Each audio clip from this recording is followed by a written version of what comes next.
Our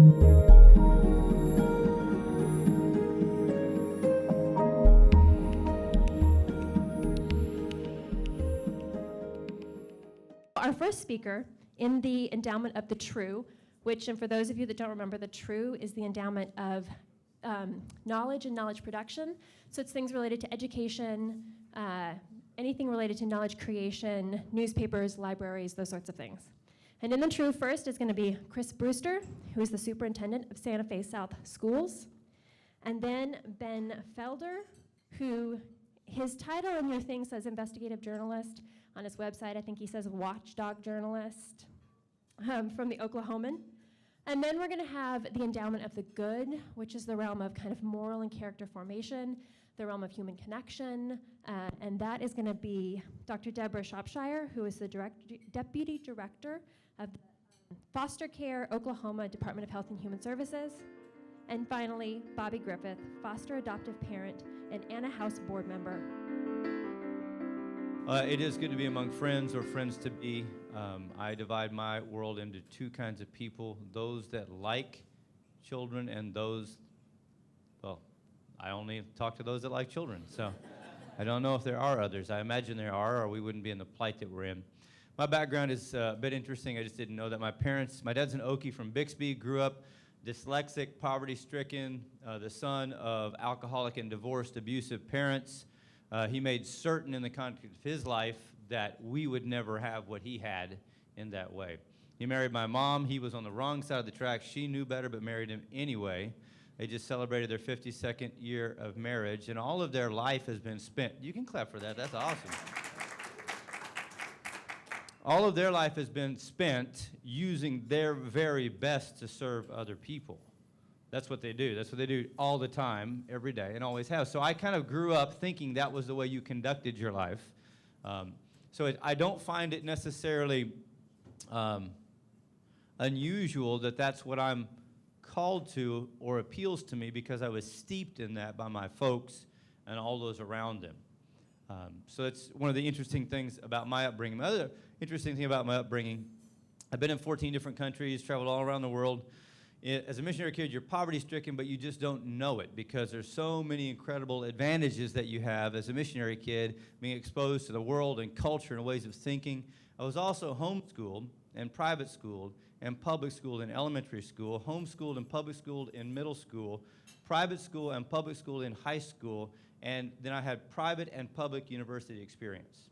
So throughout my life, I've had the opportunity to flow in and out of a whole bunch of different iterations of education.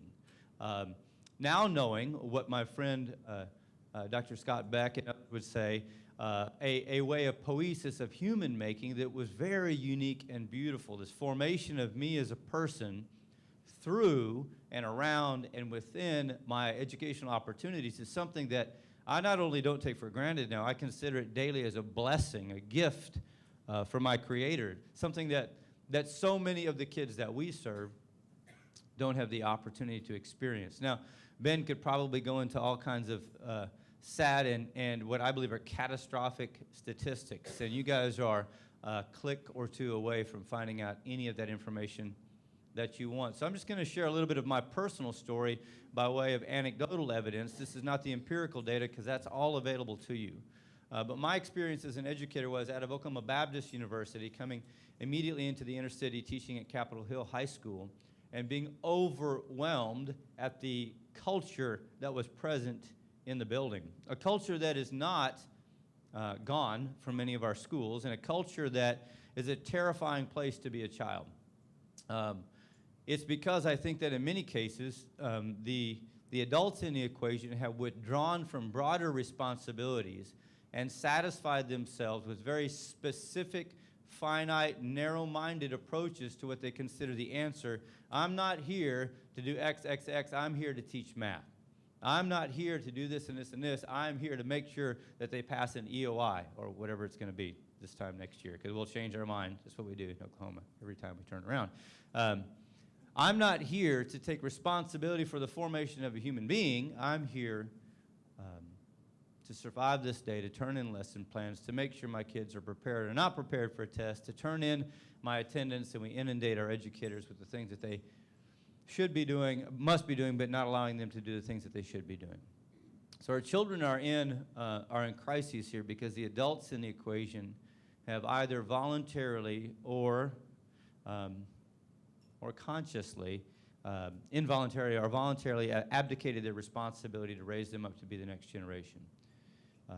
Many of you have heard me kind of get on my soapbox about why I think we have a problem in education in Oklahoma, and I do think that it is a clear expression of our lack of genuine love for the kids that are not our kids. Our kids. So this all circles right back around to me in a very, very succinct way. I had an almost confrontational meeting with Dr. Nathan Meller one time over pizza. I wish he was here. I would remind him of this. And we're sitting here talking about education reform, and he sort of pokes at his pizza and he says, I shouldn't feel guilty if when my wife and I moved to Oklahoma City, we carefully looked for the best schools to put our children in. I shouldn't feel guilty about that. I said, no, you should not feel guilty about that. And he was expressing to me what occurs many times when we begin to unwrap and unpack and unwind the deeply complex web of issues around why our kids aren't flourishing in our schools in Oklahoma City and beyond. And when you become aware of that, you begin to feel defensive almost, like, I didn't cause this. This is not my fault, and why should I feel bad that I took my child and put them in a school that's an A school? I don't think we should ever feel bad about taking care first of our children. What I think we should reconsider, and what I think is beginning to happen with principals like the one that you saw at Shiler and others, is that they are taking responsibility for the children in the schools as if they were their children. And more and more and more folks are beginning to consider this a different and slightly skewed version, because I don't see it happening anywhere else in school reform. I see a lot of tinkering with systems. I see a lot of curriculum, and I see a lot of technology, and I see a lot of focus spent on what color light bulbs we should have in the classroom. But we don't talk about things like, are these situations acceptable for my own children? And if not, what must I do to make sure that occurs? So today what I would hope is that above and beyond anything, you are stirred to take responsibility for children that are not your actual flesh and blood, because the more often I have seen that occur in my little piece of the world, the more often I've seen communities begin to truly thrive. Yesterday I was speaking to someone who spent 2 days volunteering in a local middle school. And because I have become somewhat lulled by the positive communities in the schools that I'm working in, I forget how critical the situation is. And he related instance after instance of children who were showing abject disrespect for the other children in their lives, for the teachers in their lives, and for the principals in their lives. And I just anguished over that last night as I thought about that. What brings a child, a 7th grader, to the stage that they will, with vitriol and hatred in their voice, attack an adult who's asking them to do something reasonable, to use foul and disgusting and insulting language to a person who's chosen to teach them? What brings a child to that point? Because that's not the way they start. That's not the way they begin. And then what would keep an adult working in that situation? We have critical needs in our communities and in our families. And the solution to school reform is community transformation. It's not in more money spent, although we'd love some. It's not in a different curriculum, although we need it. It's not in more iPads, because they don't work, right? We will have successful schools when we have successful communities. Our communities are successful when our families are successful. We have to continue to think about this broader, more complex picture. With that, I'm going to turn it over, and I look forward to answering some questions in a minute.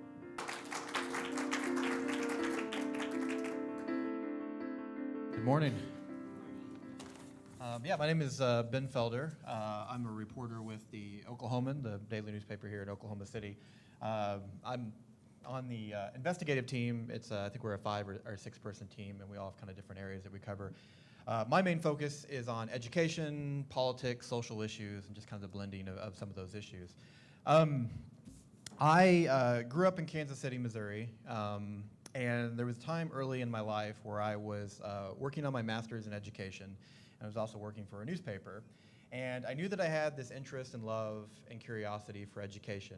Had been really influential in my life and really shaped my own worldview.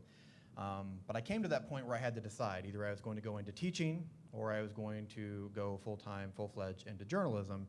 And I chose journalism mainly because I don't think I lacked the courage to be a teacher.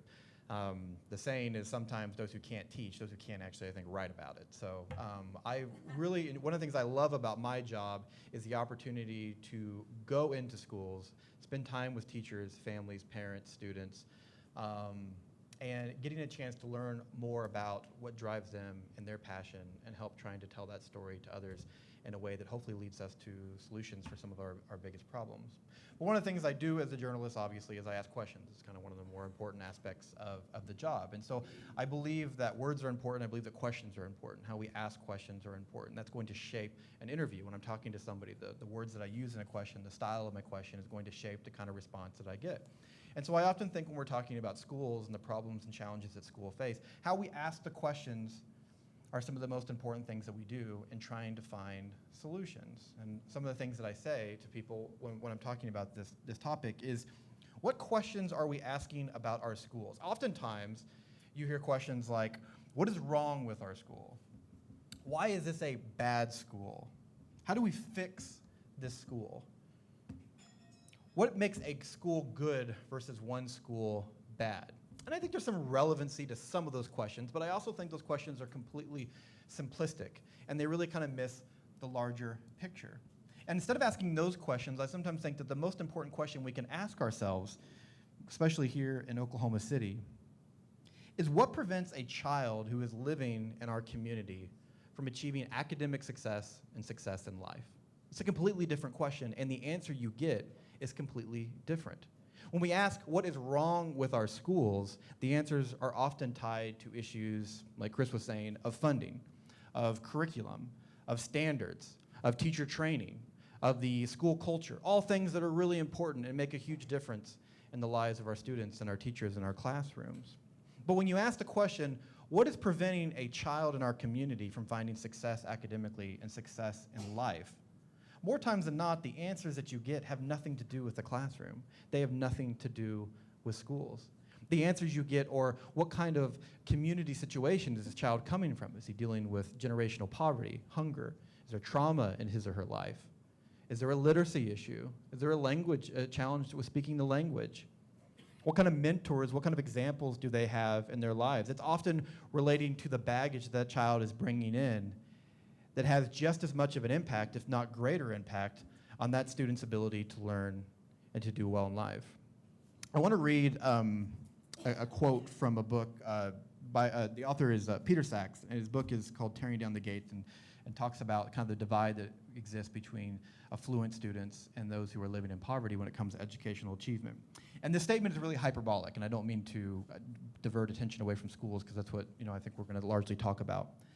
But he says, quote, schools themselves contribute insignificantly to student achievement relative to what children bring with them to school from the first day of kindergarten, derived largely from the social class background of their parents and grandparents and from other aspects of their life beyond school. The unavoidable policy implications are that good schools can go only so far in raising the achievement levels of disadvantaged children, and that attacking the problem with policies that improve the social and economic conditions of individuals and families will be more effective than creating policies aimed at just schools. I call that statement kind of hyperbolic because obviously it says, it's kind of pointing the picture that what happens outside the school is what matters. You can have the best school and the best teachers and it's not going to make a difference. That's not true. I mean, we know that great teachers, that great classrooms, that great schools, that great administrators make a huge difference and are completely necessary. But we also know that in and of itself, there are still major challenges that schools are asked to address, but not given the ability to handle. For me, writing about education in Oklahoma City is as much about writing about issues of poverty and social justice and neighborhood development and safety as it is talking about curriculum or teachers or standards in the classroom. And I think when you ask the question, how are our students in Oklahoma City? What are some of the major challenges facing our schools? to me is that there exists, and Chris kind of touched on this, a major disconnect between the city and its schools. A major disconnect in the city and its students. And I love that Chris is talking about students in the context of our students, because that's where that disconnect exists. This ability that these are some other students, that these are some other kids, that these are another community, that I don't know who these kids are, I don't know who these families are, I don't know the challenges they face, and they are not relevant to my life. And I'm not even talking about taking ownership of our students because it's going to matter in the future. I mean, sometimes you'll hear that we need to get involved in our child's life because these are the future. These are the future politicians, these are the future doctors, the future teachers, the future policemen. I mean, and this is true. I mean, this is the future generation. But there's more at stake beyond just creating the future of our society. There's more at stake today. And the disconnect between schools and the community, I believe, is one of the major challenges that we face in really seeing meaningful change, meaningful improvement, and not just the classroom, but in the lives of our students and our families. And when I look at the biggest challenge that we face, it's easy to come up with things like generational poverty, segregation, incarceration, and it's easy to find the connection. I mean, it's no coincidence that Oklahoma has one of the highest incarceration rates in the nation, also has one of the highest suspension rates in the nation. It's no coincidence that we have one of the highest student poverty rates and a growing adult poverty rate, one of the highest in the nation. But I think there also exist opportunities, particularly here in Oklahoma City, with such a diverse student population. I think sometimes we often look, one of the things that I find the most successful strategies to improving schools is often when schools or teachers or administrators or communities take a look at what are some of the weaknesses that exist in our child's lives or the challenges, and how do we turn them into strengths. For example, looking at issues like language barriers that are often used as an example of why students aren't performing at the level that they need to be.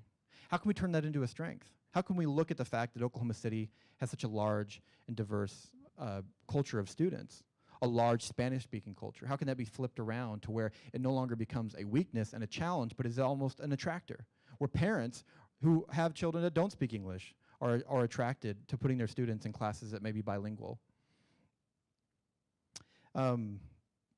I guess I'll end with this. One of the questions was asked to talk about is where do I see good work taking place? And it is easy as a reporter to sometimes focus on the negative. I mean, if you want me to write about the problems in schools, I mean, I could turn out an article every day, and that's an easy task. It becomes a little bit more challenging to find what are the solutions, what are people doing well, where's the good work taking place. And for me, it's when that disconnect starts to be closed. When you look at schools and communities where heavy lifting is not just taking place inside the school building, but it's also taking place in the community. When neighborhood leaders, when city leaders, when community leaders understand their role to play in transforming a school, to where it's not just about more funding in the classroom, better books, and better technology.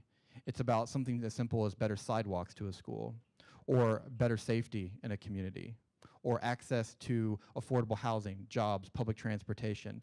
All these social issues that we sometimes think of disconnect and separated from schools. I think for us to be successful with our children and with our schools, it's going to take closing that disconnect. It's going to be stepping forward and taking ownership of our students, seeing these as our kids, and understanding the important role that our community development plays in growing and developing our schools. So, thank you.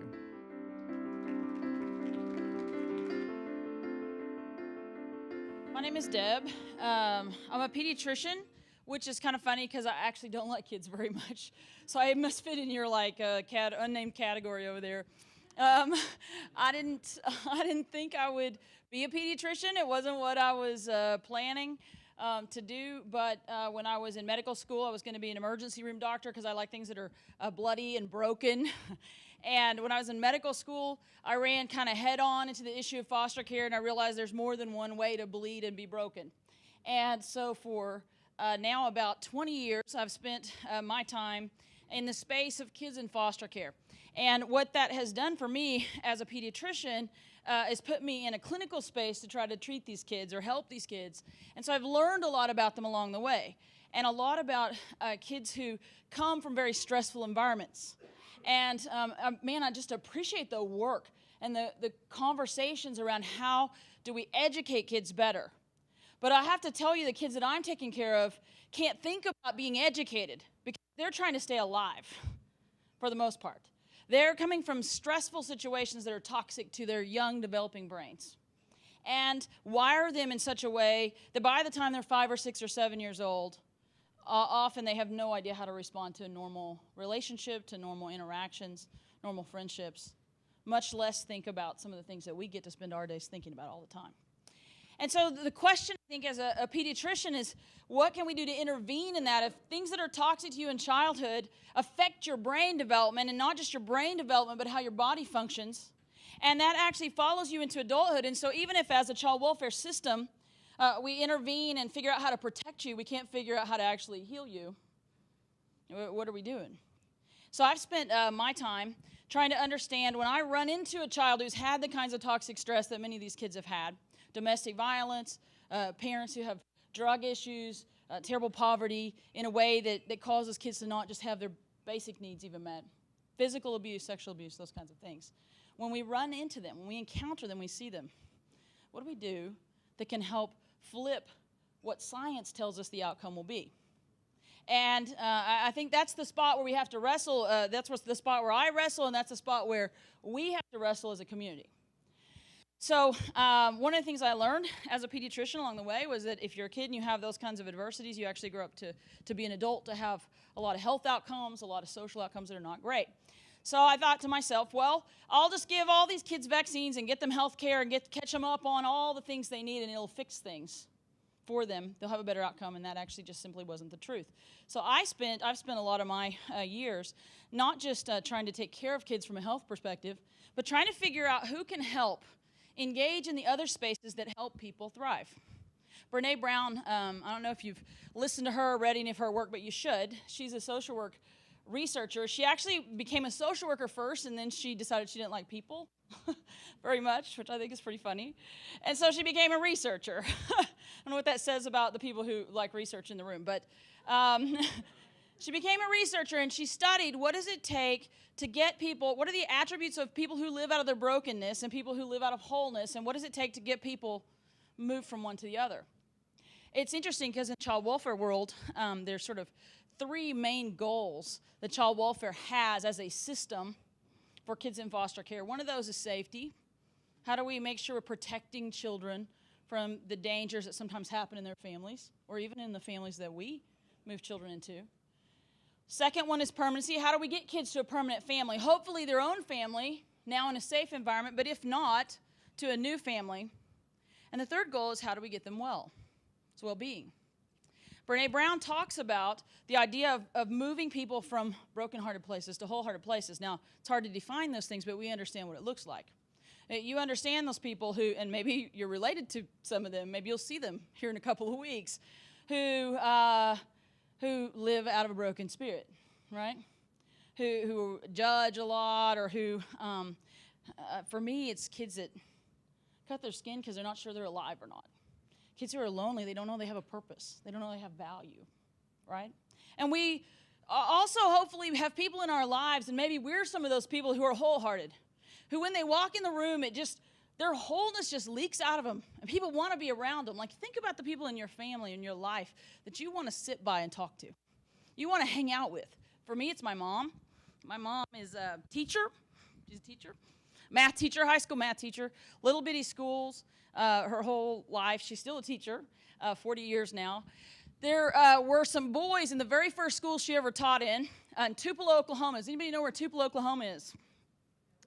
Tupelo, Oklahoma is a little bitty school, southeast Oklahoma, tough town. 1977, everybody carried a switchblade at school. They used marijuana joints to mark the books in the math books in the school, and she emptied marijuana joints out and filled a trash can at the end of the school year. Tough school. And in that setting, in little bitty Tupelo, Oklahoma, my mom saw these boys in very first class that she ever taught, and she thought, those boys should go to college. And so she said to them, you should go to college. And they said, nobody in our family goes to college. That's not what we do. She kind of wrestled with them, said, bring your application in, I'll help you. She went on with her. Later, a man came up to her at Walmart, Seminole, Oklahoma. He said, "Are you Miss Keith?" She said, "Well, yeah, I am." He said, "You're not going to remember me," but he said his name. And she said, "I know who you are. You were a student in my first class." And he said, "Yes, that's right." And she said, "What have you been doing with yourself?" He said, "Well, I went to junior college. Remember, you helped me do that application. I went to junior college, and I did pretty well. And I went to the local four-year college, and I studied to become a teacher." And he said, I'm so glad to see you. I've had you on my mind because I just interviewed for your superintendent job. You teach at such and such school, right?" And she said, "Yes." He said, "I saw you on the list. It made me think of you." That's what wholehearted people look like. They leak on other people, and they affect them, and they change them. So the question is, how do we not just do safety as a child welfare system, a foster care system? How do we not just find the children who are in danger and protect them? How do we not just find them permanent families, which is where so much of the energy and resources of the child welfare system are right now? Safety and getting people to families, either back home with their family, which from the research standpoint is ultimately the better place for those kids to be, or to some other kind of permanent family. But I would say, how do we get them well? So I've spent a lot of my time trying to figure out the answer to that third question. And that's led me into the role that I'm in now, which is serving as actually the Deputy Director for Child Welfare Community Partnerships for the Department of Human Services. So here I'm a pediatrician over here with a bunch of social workers trying to figure out how do we not just worry about the first two goals, but how do we get to the third one? And what I'll tell you is this, in the last couple of years serving in that role, I'm convinced that it will take the community coming alongside state agencies that have a mandate for safety to figure out how to do well-being, because state agencies don't know how to make people well. They know how to make people safe, sort of. So although safety is a little bit of a myth, it's hard. Ask the police. It's really hard to figure out when something bad's going to happen. But we can do some things that help with that. We can do some things that help kids get to families. We will need the community, and communities like this one, to figure out how to help us get to well. So that's where I spend a lot of my time and a lot of my energy. I do it because I think we're in a real unique time in history. So I just want you to see from a 30,000-foot view where we are with child welfare right now, okay? History of child protection in the United States looks like this. The first 100 years, from up through the 1800s, 1870s, child well-being was for parents to do. If you were a mean parent, you were just a mean parent. Nobody stopped you. If you were a good parent, you were a good parent. 1875 to about 1960, child protection suddenly became the space of nonprofits, community organizations, similar to animal rights. So in fact, it was many of the animal rights organizations that first became involved in protecting children. 1960s to about 10, 15 years ago, we saw a third era of child protection, and that's government. Very much about government mandate. Government has the responsibility. Government has the funding, the responsibility, the legislative mandates, etc. We're now in an era of public-private partnership. We have to be, because there are things that you gain from having government have a mandate to do things like take children away from their parents. We better feel really comfortable that someone has the legal authority before we start intruding in the family. And on the other hand, there are things that government is not good at. They are not good at helping people go from brokenness to wholeness. That's what we do. That's what we do. So we have to wrestle with not just how do we keep kids safe, how do we not just have enough foster homes, how do we not just have enough adoptive homes, how do we not just do those kinds of things, but how do we get you from brokenness to wholeness? Those are the kinds of things that we're wrestling with.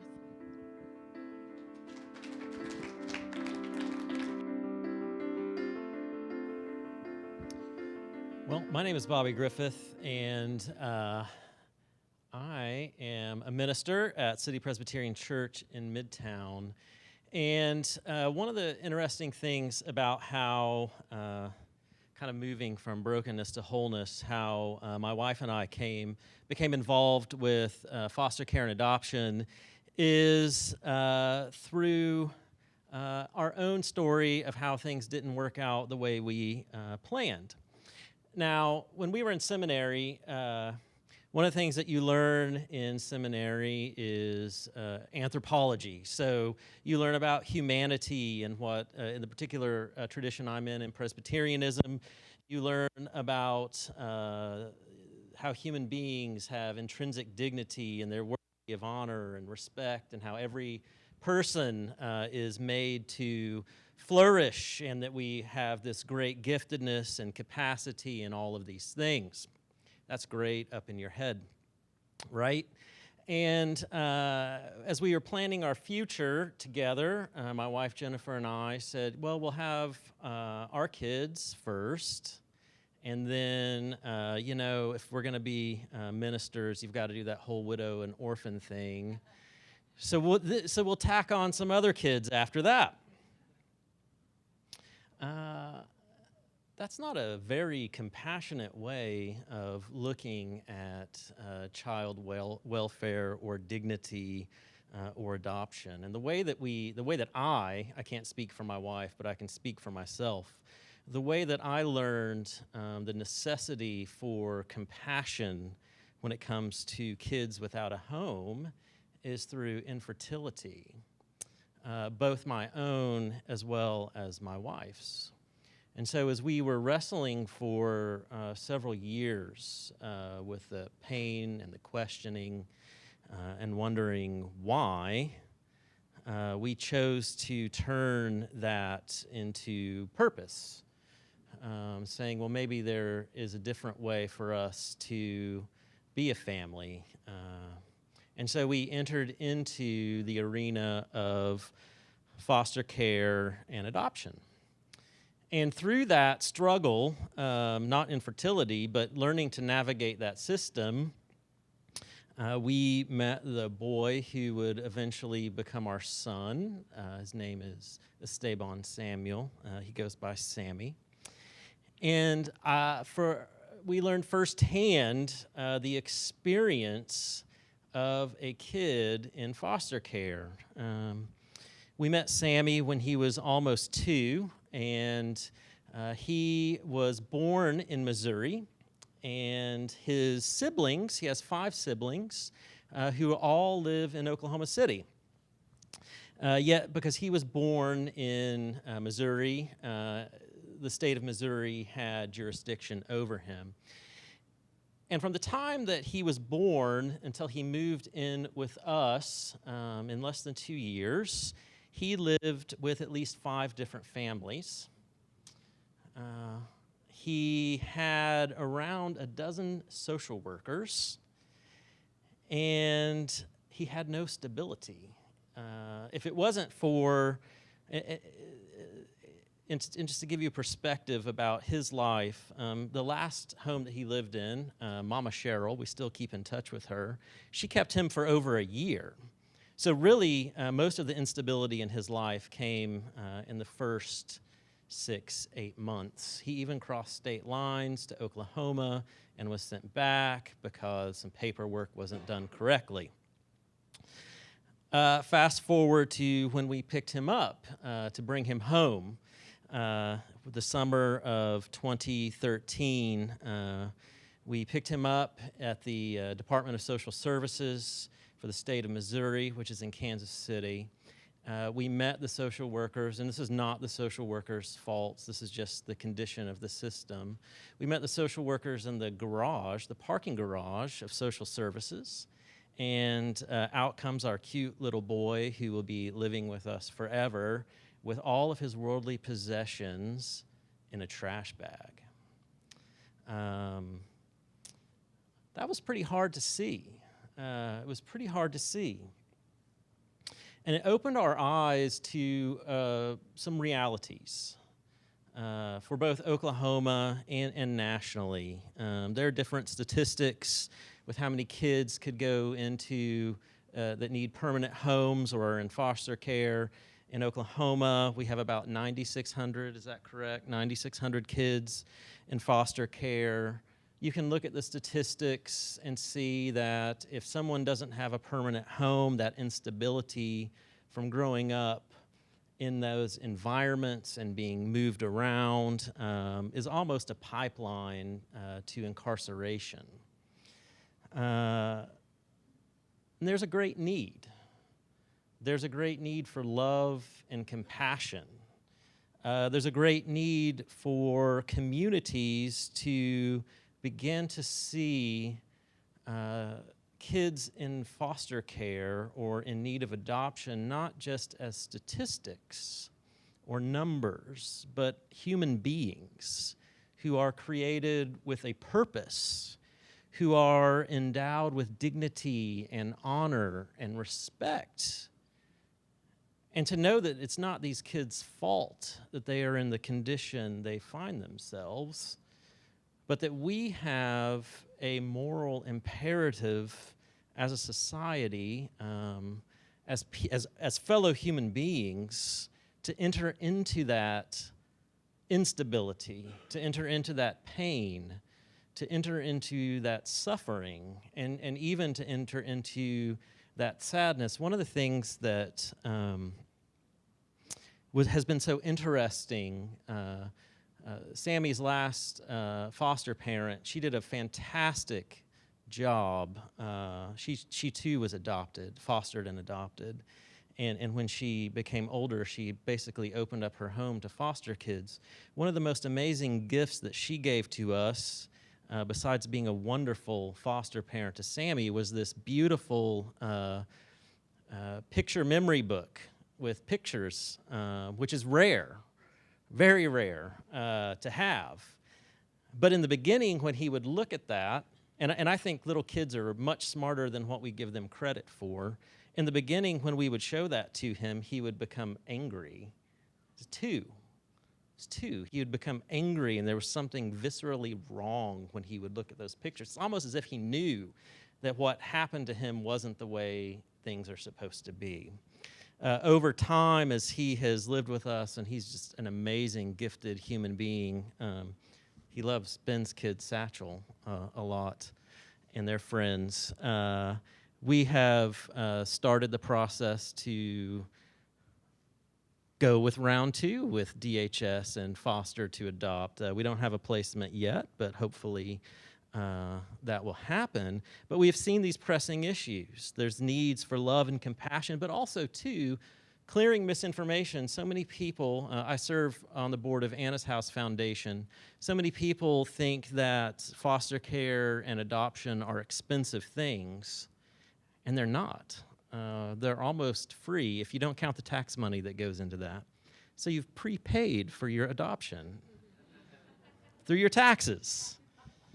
You pay your doctor for a physical, and they're basically, do you have a pulse? Yes, you can raise a child. That costs $50, $50.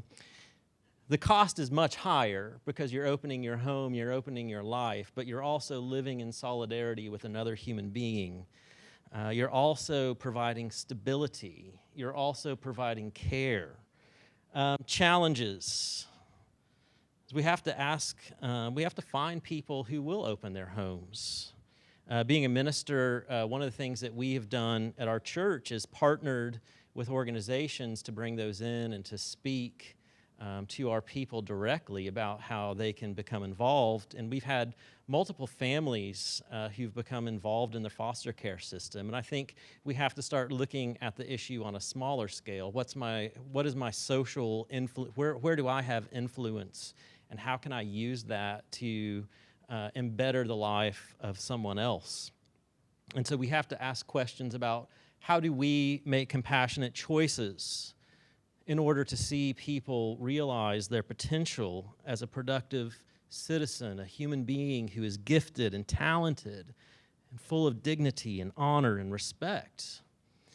We have to look around and say, who is doing good work? One of the great privileges that I have with Anna's House Foundation, we were able to secure some land in Luther and to begin fundraising to build homes.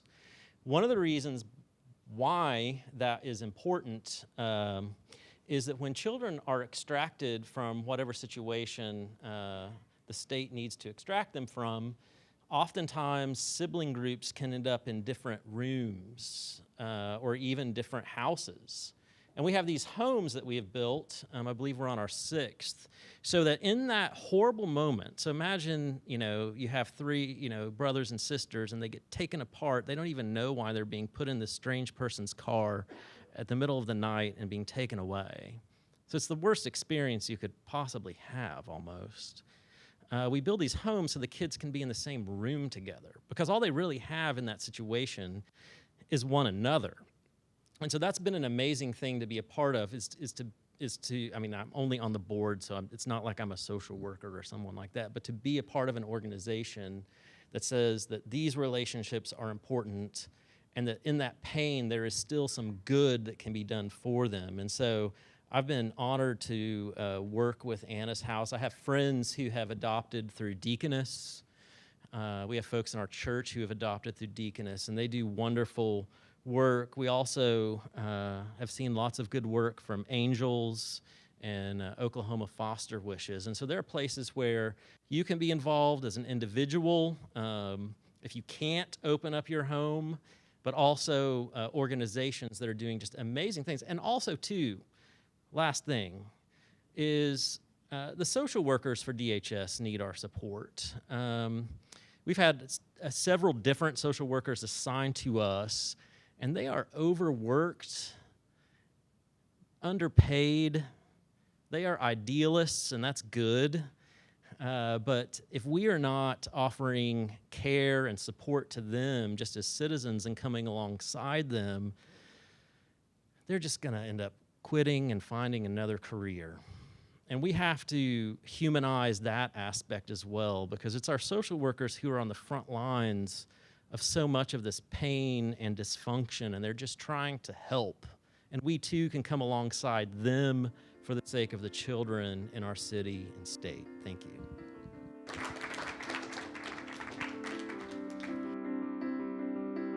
Okay, we're going to open it up to some question and answers. We've got a roving mic that's going to be coming around, so if you've got a question, if you can hold your question till you get the mic. Any questions? Yeah.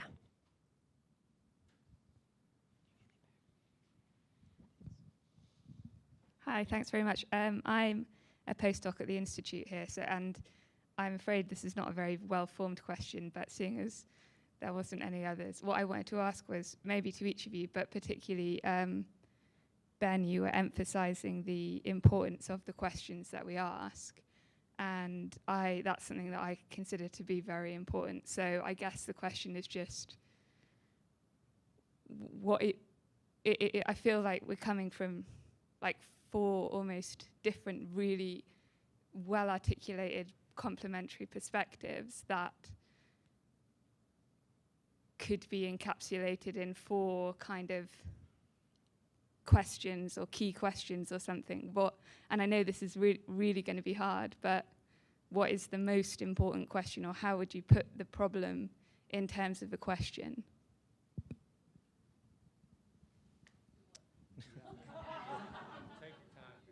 Well, no, it's a good question, and I think I would just kind of go back to what I said. I mean, and I mean, you can use different terminology, but I mean, what makes someone successful?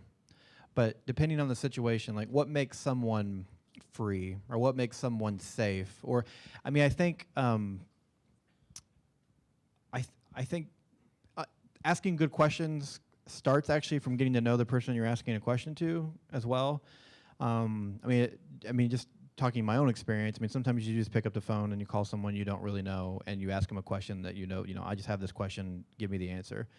But like when I go into a school, I can't just go right in. I don't want to go right in and start asking, a teacher a question or a student a question or a family. I mean, I actually like to go maybe for a day and spend some time in the class and then kind of think on those questions. So I think kind of understanding who you're talking to, who you're having a conversation with, dictates the question, but also figuring out a way to ask questions that doesn't constrain the person you're speaking with. So, because like I said, when you go in and you say like, well, what's wrong with your school? I mean, it's a standard question. You're gonna get a rote answer, and it's very constraining. But when you ask someone like, if I talk to a teacher, like, what would give you more joy in teaching? Like, they're probably going to pause for a second, because we haven't asked that question in a while. Or if you ask a student, like, well, what do you like about school? I mean, it's kind of a common question. It's constraining. But, you may ask the child, like, where do you find happiness in life? Or not so much so, like, what do you want to do when you grow up? Like, what kind of person do you want to be? Like, those are the kind of questions that really are a lot more revealing. Questions that give the person the freedom and the, you know, and the room to answer. And I guess I mean, I don't know if you're asking about this specifically, but I mean, as me as a reporter, obviously when you ask a question, listening is the most important part, and then like continuing to listen. Like I'll regularly, when I ask someone a question, they'll answer it, and I'll just kind of sit there and listen, and then they are quiet, and then they're freaked out, and they don't like the silence, and then they'll start to fill it. And it's that kind of second wind answer, I call it, that kind of gives you the more revealing answer. As they start to just kind of now come out with it. So yeah, I would say just kind of questions that give the person the kind of freedom to really dig deep and be creative. Yeah. I think the question that most often resonates in my mind is, what am I supposed to now do? That's just, and by the way, researching is doing, by the way. So some people disparage research. We absolutely have to have your craft so that we do things well, those of us that want to go do or something. So I think that we're starting with the basic assumption that we have a core set of values that move us into this work, and that we have an understanding of what needs to eventually occur. And if I can sort of hold those two ideas, my essential question, and the question I ask for you, obviously, in the context of this, is what am I supposed to do? And it's an intimate, personal question that you have to wrestle with. Yeah, and I would say, related to both of those answers, the framework that I probably spend most of my the questions that I ask for myself and for our organization, the framework is really around the tipping point. So I don't know if you guys are familiar with the tipping point, but Malcolm Gladwell and the idea that the right people at the right time in history who are doing the right things, kind of with the right message, can actually cause a social change that's dramatic. Malcolm thinks that social change, and he thinks the research supports it, that social change doesn't happen in increments, which is how we tend to think of it, and that's actually how we tend to measure it, especially in government circles. Like, we're trying to get from, you know, sort of here to here, here to here, and I'm thinking to myself, I want to get from 9,600 to there. Like, let's do that, right? Not because we just left kids at home in danger, but because we actually figured out how to make them safe and how to make the community safer and families better, and so that in the next generation, those kids actually parent in a different way, right? So the whole concept of the tipping point, right people, right time, right activities, I think right time is now. That was part of the case I didn't articulate very well, I was trying to make is, in history, the right time is now. And groups like this one that are starting to come together and ask these questions, and there are a lot of groups that are talking about foster care and foster kids and child abuse in a way that didn't happen before. And so I've been doing this 15, 20 years. The first 10 or 15 years, people didn't talk about it.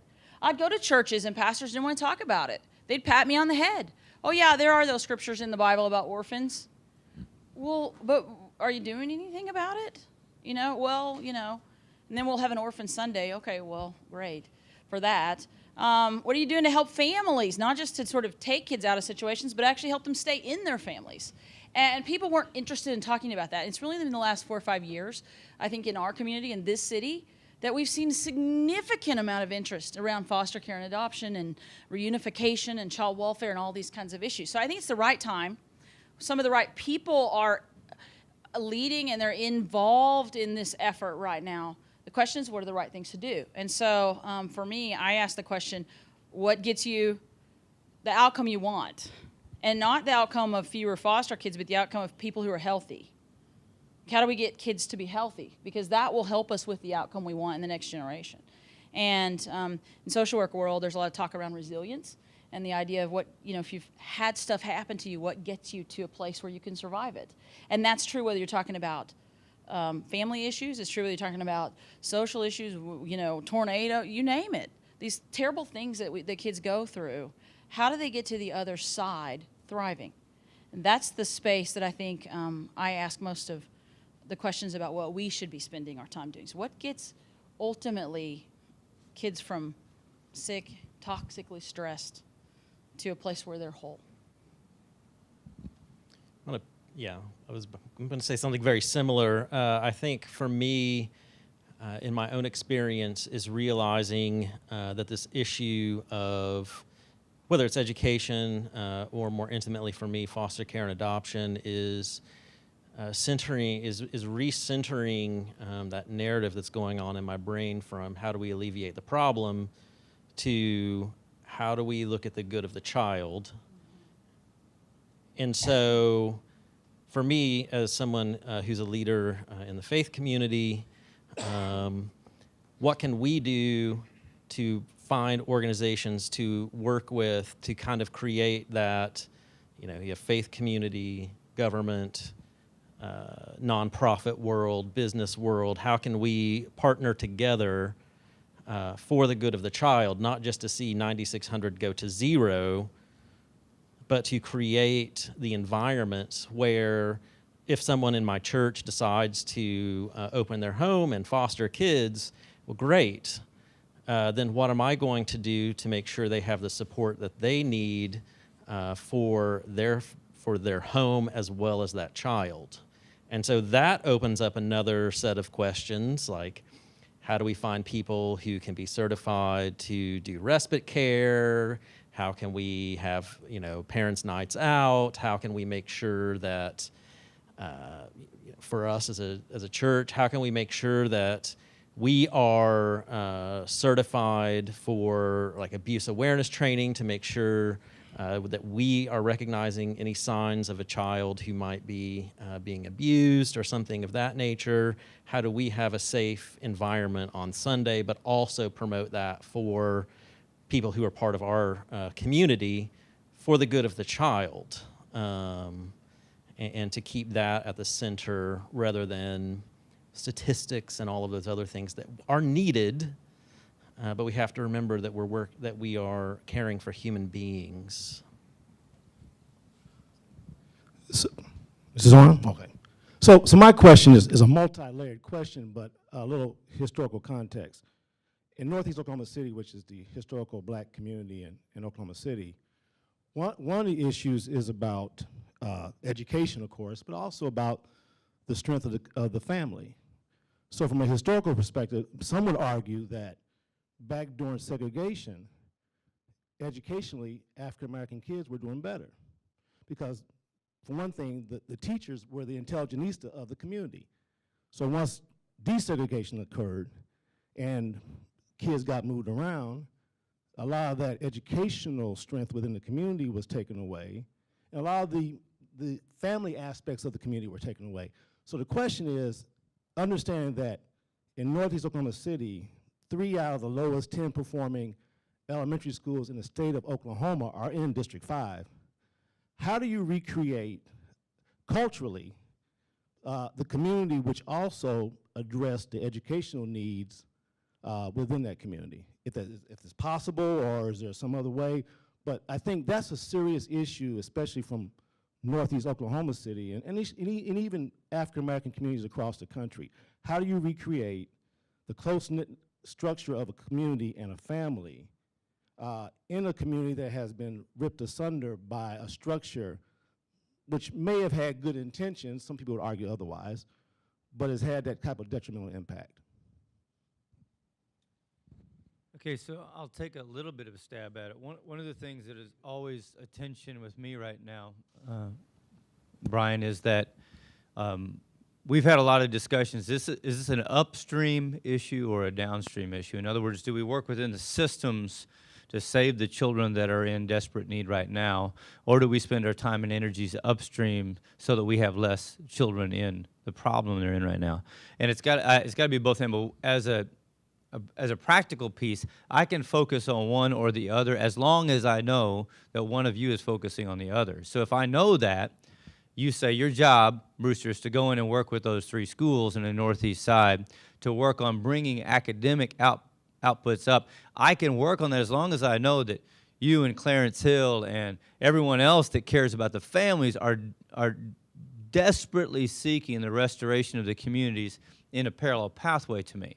Otherwise, there's no end game for me. I'm going to continue to deal with what walks in my door. I can't improve schools until we improve communities. And the same situation occurs on the other side of that. If we don't commit to fully revamping and supporting the institutions that are the hallmark of our communities, the public school, then the community will go somewhere else. They will move to a community where those institutions are in place. So this has to be a collective approach to me where there's an agreement from the faith-based community, from the churches, from the families that will restore the community in tandem with the restoration of the services that go with it. So it's obviously a massive question, but I think then you begin to see both sides of this thrive, as long as we can trust that others are working in the other areas. Let me ask you a corollary.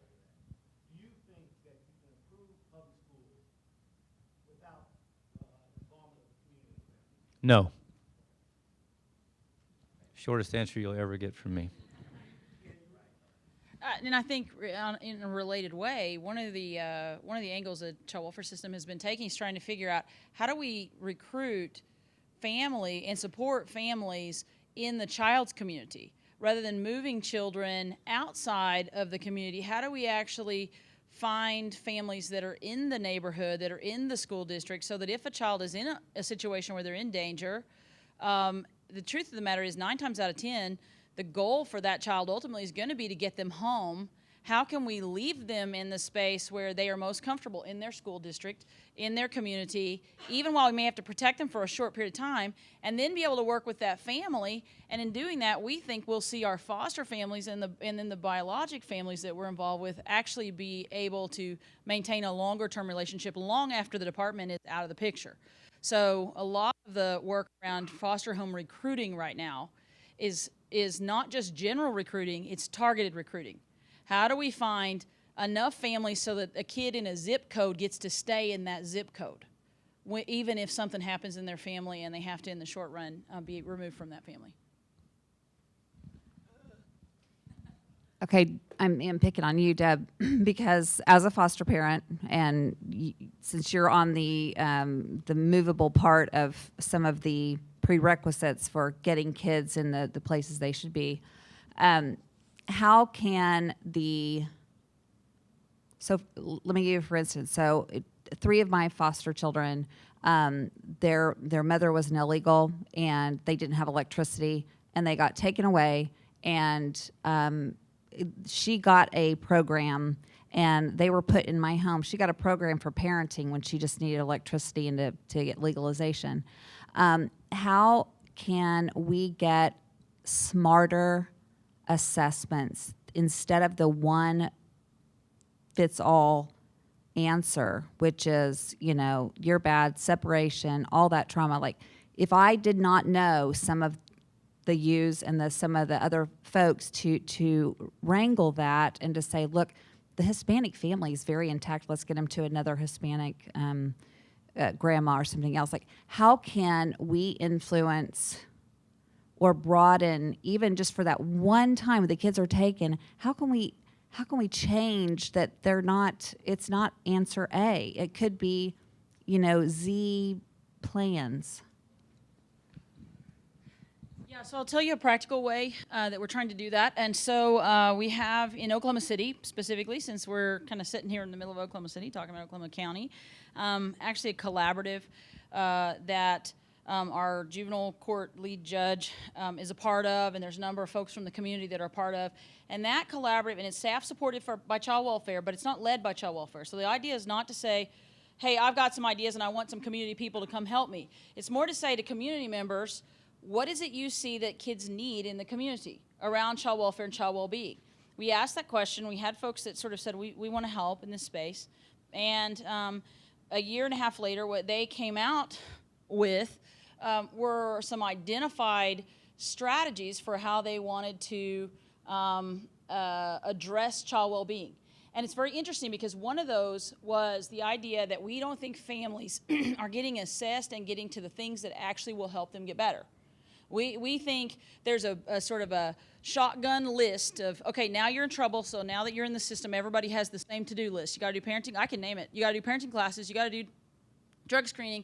You got to do domestic violence. You got to do this, got to do that, got to do this. And you got to get a job, and you got to have a house, and you got to have transportation, and you got to come to court 1,000 times, and you got to make sure you're there when the worker comes to check on you, and you got to visit your kids. And it's impossible to do. if you layer all the number of hours and effort it takes for each one of those things, and then you lay them on the back of someone who is poor, who may not know how to access social systems. I mean, probably every single one of us in this room, when it's time to do our taxes, we access someone who can help us do our taxes, or at the very least a computer program can do that. So we who are educated and who have connections and friends and family, we utilize an expert to help us fill out government forms. And yet we put these families into a space where every single day we say to them, to be able to access basic things like food and housing, you're going to have to fill out government forms, and we judge them if they can't do it by themselves. I tried to play around with the Medicaid website to see how hard is it to enroll in health insurance. After 2 hours and a couple of phone calls to the helpline, I finally gave up. I'm a physician. That's what we do. So this group, DHS just kind of said, generally, we need some help, and these are kind of the big picture areas. But we said to the community, can you help us figure out how to improve child well-being? One of the areas they came up with in Oklahoma County was better early intervention, targeted kind of like evaluation of families to really say, this family doesn't need this thing, they need this thing, and how do we get them to the right thing, and how do we really evaluate whether they've been able to incorporate the things that we need to incorporate for children to be safe. That effort resulted in a multidisciplinary team with a bunch of expertise that's around that, some research and evaluations going on for this process. It's about 8 weeks in right now. I got to tell you, the goal was earlier reunification. So getting kids home, the average length of stay in foster care in Oklahoma County is 27 months. We have babies on our case, our team staffing right now, they're 6 weeks old. That baby might spend the first 2 years of their life in foster care. We want to see that shortened. And so we're very focused on how do we help families have the best shot at really getting their kids back. But the truth of the matter is I'm looking at the first 8 cases we're dealing with, and I got a dollar that says half of those cases are not going to go well. These families have a lot of challenges. Some of them they're not sure really how to engage people who are trying to help them, and I'm not sure we really know how to help them. We're wrestling with that. But the truth of the matter is, at the very least, we're going to have given everything we can to this family and the opportunity of trying to get that kid back. And if we can't, we're going to try to get that kid to a permanent family faster so they don't spend 27 months in our care, because we don't think that's a good idea. So I only say that to say this. I think the department is trying. It's not perfect, but they're trying to figure out how do we listen to the voice of a community that says a community knows what its kids need. And not just a city like Oklahoma City, but what does the South Side think its kids need? What does the Northeast Side think its kids need? What do the different communities think? And then how does that fit together with the goals of child welfare, which are pretty simple? Don't let kids die at the hands of their caregivers, have permanent family, and hopefully thrive. They're pretty simple goals. How can we line those things up and actually come out with something that looks better than the sort of top-down, policy-driven structure that we've tended to have? And then just as a follow-up, though, so Bobby, you addressed the support of the foster parent, which I've been one, and how do we support the foster parent? The question that we should ask is, how do we support the parent? And the church, I believe, is the only entity that is empowered with enough love, strength, support to really fulfill that role. And so, the questions that for impact is, how do we allow not just mentoring a kid who doesn't have a kid, but how do we mentor a family? And how do we get a healthy family? Because that's what I've seen with the successful foster kids that I've worked with was when you fostered their parents, that's when the help came and that's when the healing came. So how do we get well families with maybe not as well families? I don't know. But that's the direction we have to go, I think. And we have to also be okay with the fact that in the end, for example, I can quote all kinds of statistics on reunification rates and adoption rates and all this kind of stuff. In the end, it is bloodier and muddier than any kind of an outcome. right, it is much more messy. So sometimes kids go home and then they come back, and then we say, well, should they have been, we kind of get hung up on those things. I think as the church, our job, maybe our first job, is just to get in the mud. Like there's scripture in Ephesians that I love, Ephesians, I think it's chapter 8, that says, that talks about through Jesus, like God entered the struggling mess of disordered humanity. That's what we're actually supposed to be about. And then there's, these outcomes and all these things we try to achieve. But the truth of the matter is I don't have a crystal ball. I can't tell what the outcome is supposed to be for this kid. My job is to be in the disordered mess of struggling humanity. That's what my job is. We're about out of time. In the last few minutes, though, I want each of our panelists to give us your kind of one final parting thought that you want us to walk out of this room with. Affirm those that are in the work and doing the bloody, muddy work of restoration of families and communities. The work that I see it in school institutions like Odyssey Leadership Academy, what Christ Community Church is getting ready to engage in, what New Land Academy does, what the Academy for Classical Christian Studies are doing. These are all kinds of iterations that we see. The hearts and minds that are in the public system that are seeking to see grace restore humanity and not withdraw from the public system. So if you see these folks, affirm their work and join them in it. Yeah, I don't have answers, except I think the answers are found in relationships. And so, I consider, my job as a reporter very relational. It's about, having that relationship with a subject or subjects, allowing them to tell their story. And so to transfer that over to the work that we're talking about doing, I think success for us comes in building those relationships with the other, and listening. So. I think one of the things that's on my mind, we were sent this sort of list of virtues or things that we're supposed to really consider as we think about this conversation today. And the one that really struck me was the idea of perseverance, and the idea of that there's not a short-term fix to the things that we're talking about.